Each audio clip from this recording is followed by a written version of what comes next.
When international diplomacy is conducted over a telephone call, it's not surprising that both sides might have different interpretations as to what was agreed.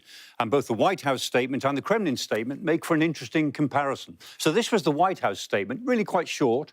It talked about the need for improved bilateral relations between the United States and Russia, something President Trump is very keen on. It talked about a ceasefire on energy and infrastructure in Ukraine and in Russia, as well as technical negotiations on the implementation of a maritime ceasefire in the Black Sea. On the Middle East, it talked about the need to stop proliferation of strategic and nuclear weapons. It said that Iran should never be in a position to destroy Israel, quite an easy thing for the Russians to agree to. And it talked about the improved bilateral relationship between the United States and Russia with a huge upside. It said there are enormous economic deals and geopolitical stability to play for.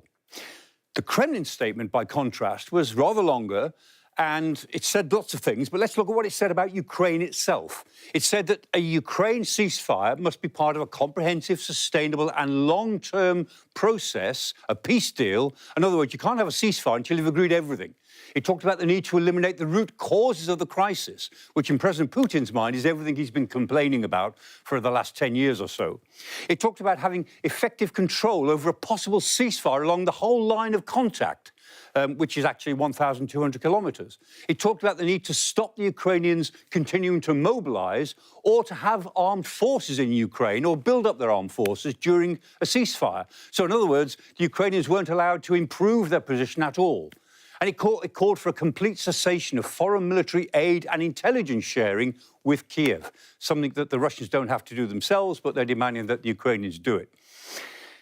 Putin said they would refrain from striking energy infrastructure. Not energy and infrastructure, the way the Americans put it, but energy infrastructure, which means it's a very narrow range of targets. It means that they could still strike military command and control, armoured facilities, civilians. It's only energy infrastructure targets that they've said they will exempt for 30 days.